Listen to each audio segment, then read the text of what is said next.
د 11مې با ټولګي لخوا د کتابونو د پای ورځ ولمانځل شوه.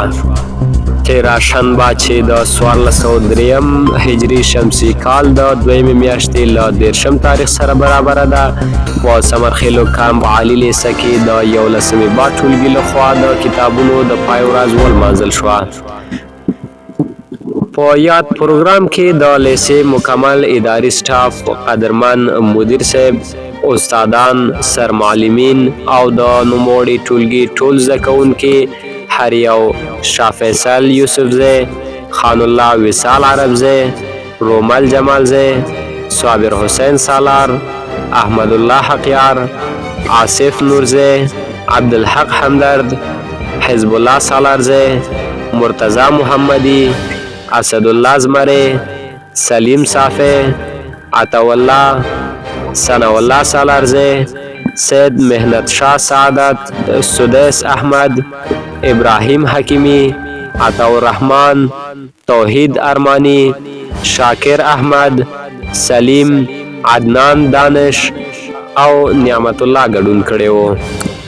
د نوموړي پروګرام په لومړۍ برخه کې مشاعره ترسره شوه چې د مشاعرې چارې صابر حسین سالار او خان الله وصال عربزي پر مخ وړل، چې د مشاعرې پیل د قاري صاحب نعمت الله په تلاوت سره وشو. اعوذ بالله من الشیطان الرجیم او د پیل وینا د ټولګي بااستعداده زده کوونکي خان الله وصال عربزي وړاندې کړ. په دې هیله چې ټول استادان او زموږ ګران همصنفیان راته روغ او جوړ اوسئ. له تاسو ټولو څخه استادان او همدارنګه قدرمن مدیر صاحب څخه ډېره زیاته مننه کوم چې راغلئ او زموږ دغه پروګرام مو له موږ سره لاره رنګینه کړ. چې په خپلو خبرو کې د لیسې د اداري سټاف څخه مننه وکړه چې راغلل او پروګرام یې په خپل راتګ سره لاره رنګینه کړه. ورپسې مشاعره پیل او ناستو شاعرانو او د ادب مینوالو خپل شعرونه او انتخابونه وړاندې کړل چې هر یو قدرمن استاد مصرت الله حسرت وم تېروتلی ستا د سترګو فادا حتما هیڅ ضمانت نه و چې ته دې شې زما حتما، حزب الله، خان الله وصال، سترګې باڼه ټولګیوال، وجود او زړه ټولګیوال، صابر حسین سالار، اندمه کوه غفلت ورځ د حساب شته، په محشر کې ګناهګار له عذاب شته. همدارنګه ثناالله سالارزی په خپل جادویي غږ ګډونوال د ترنم په تال وزنګول.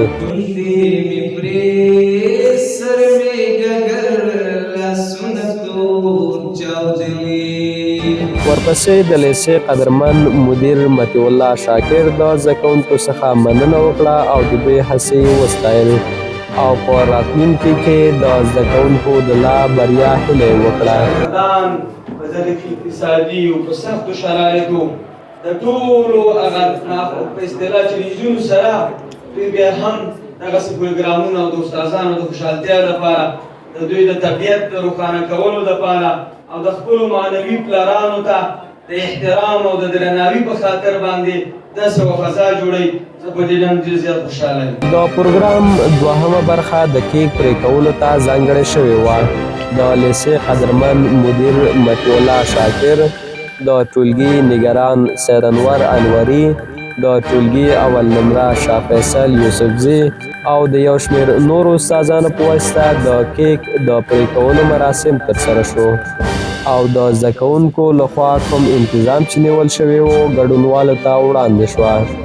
په آخره کې د مولوي صاحب فقیر الدین خاکسار په دعا سره پروګرام پای ته ورسید.